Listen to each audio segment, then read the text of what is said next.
안녕하세요. 오늘은 노년 척추 건강을 위협하는 근감소증에 대해서 같이 한번 나눠보고자 합니다. 노화가 진행되면서 나타나는 근감소증. 기력이 없다, 기운이 없다는 주변 어르신들 말씀 한 번쯤 안 들어본 사람은 없을 것이다. 어르신들이 기력이 떨어지고 기운이 없다는 것은 근육량이 감소하기 때문이다. 나이가 들면 노화로 인해 근력이 약화되어 기력이 떨어지는 것은 자연스러운 일이다.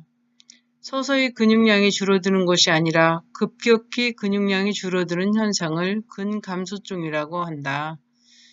60대 이상 연령층에서는 힘이 많이 부족해지고 움직임이 둔해지고 걸음이 느려지고 앉았다 일어나기가 힘들어지는 등 운동 능력이 평소보다 눈에 띄게 저하되는 증상이 나타난다면 근감소증을 의심해 보아야 한다. 60대 이상 연령층에서 대부분 힘이 많이 부족해지죠. 그리고 움직임도 둔해지고 걸음이 느려지기도 하고 앉았다 일어나기가 힘들어지는 것은 사실입니다. 이러한 운동 능력이 평소보다 눈에 띄게 저하되는 증상이 있다면 근감소증을 의심해 보라는 것입니다. 근감소증의 가장 직접적인 원인은 노화라고 합니다. 운동을 하지 않는다면 30대 이후부터 노화가 진행되면서 매년 1%가량의 근육량이 자연스럽게 감소하게 되는데 최근 연구에 따르면 남성은 40세 이후, 여성은 55세 이후부터 현저하게 근육량이 감소한다고 보고하고 있습니다. 60대 이후 어르신들에게서 허리 디스크, 고관절 질환 등의 척추관절 질환이 많이 발생하는 것은 근육 감소와 관련이 높습니다. 젊은 사람들도 운동을 하지 않으면 근육이 감소되는데요. 노년에는 그게 더 급격히 온다는 건데요. 우리가 다리가 아파서 한 달만 사용하지 않으면 정말 뼈만 앙상하게 남더라고요. 그래서 다리에 있던 근육들이 다 빠지는 모습을 볼 수가 있는데요. 젊은 사람들이나 나이 드신 분들이나 활동하지 않으면, 움직이지 않으면 이렇게 근육이 감소되는 것 같아요. 척추 건강을 위협하는 근감소증은 근육의 가장 중요한 기능을 꼽으라고 하면 그것은 운동을 할 수 있게 해주는 기능이다. 근육이 있기 때문에 우리는 몸을 자유롭게 움직인다. 음식을 먹고 소화를 시키고 쉬지 않고 심장이 뛰는 것도 근육 운동 덕분이다.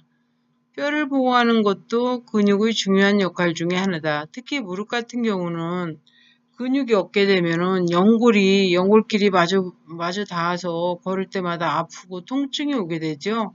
근데 무릎 주변에 근육이 있게 되면 연골도 보호되고 근육이 튼튼해지면서 통증이 없어지는 거예요. 이렇게 뼈를 보호하고 있는 근육이 줄어든다면 자연스럽게 골절 부상을 당할 위험은 높아지게 된다. 근감소증은 신체 전반의 기능을 떨어뜨리고 뼈를 약화시키는 것과도 관련이 있다.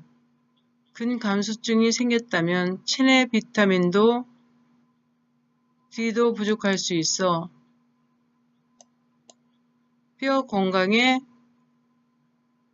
좋지 않은 확률이 매우 높다. 근육량이 적고 뼈가 약하기 때문에 조금만 부주의해도 넘어지고 그 충격으로 허리 디스크가 생기거나 고관절 골절을 당할 위험이 매우 높다. 특히 고령층일수록 근감소증의 척추 노화까지 맞물려 허리 디스크가 발생할 확률이 매우 높다고 합니다. 따라서 노년층뿐만 아니라 젊은 층에서도 척추 건강을 위해서는 뼈 건강만 생각할 것이 아니라 근력 강화에도 함께 신경을 써야 합니다. 그러면 근감소증 예방 방법을 한번 같이 생각해 보도록 하겠습니다. 규칙적인 운동과 균형 있는 영양소를 섭취해야 한다고 합니다. 근육량을 유지 또는 증가시키기 위해서는 근육 운동이 중요하다. 근육 운동은 근육을 미세하게 손상시키고 손상된 부분의 근육이 회복되는 과정을 반복하면서 근육량을 늘어나게 한다. 일주일에 3회에서 4회 규칙적으로 운동을 하면 근육을 강화시킬 수 있다. 단 부상 방지를 위해 50대 이상은 무리하게 근육 운동만 하기보다는 근육 운동의 강도를 낮추고 걷기, 수영 등 유산소 운동을 병행하여 시간을 두고 서서히 근력을 강화시켜야 한다. 그러나 운동만으로 근육을 유지하고 강화하기에 부족하다. 지속적인 단백질 섭취가 필수다. 콩이나 두부, 기름기 없는 고기, 생선, 계란 등 양질의 단백질 섭취가 중요하다. 다른 것들로서 섭취하기가 힘들다면 계란 같은 경우는 하루에 후라이를 뭐 2개 정도, 2개나 3개 정도씩 해서 드시면 단백질 보충에 충분한 영양소가 될 것입니다. 단 단백질 보충제는 간에 부담을 줄 수 있기 때문에 가급적이면 식품을 통해 단백질을 섭취해야 한다. 근육을 만드는 데 중요한 역할을 하는 비타민 D가 결핍되면 근력이 약해지고 피로감을 쉽게 느끼고 근육통을 유발한다. 자연스럽게 비타민 D가 체내에 합성되려면 하루 20분 이상 햇볕을 쬐고 치즈나 우유, 마가린, 버터, 연어 등의 비타민 D가 풍부한 음식을 섭취해야 한다. 건강은 행복한 노후의 필수 조건입니다. 특히 스스로의 힘으로 움직이는 것은 삶의 질을 좌우하는 중요한 요소입니다. 지금부터라도 꾸준히 관리하여 근육량이 줄어드는 것을 예방한다면 활기찬 노후를 맞이할 수 있게 될 것입니다. 자, 근육량이 줄어드는 것을 예방하기 위해서 규칙적인 운동과 균형 있는 영양소를 섭취해야 되는데요. 특히 단백질 같은 경우는 콩이나 두부, 또 기름기 없는 고기나 생선, 계란 등의 양질의 단백질이 많이 있다고 하니까 이런 것들을 신경을 쓰셔서 섭취를 하신다면 단백질 보충을 하면서 건강도 지킬 수 있겠지요. 감사합니다.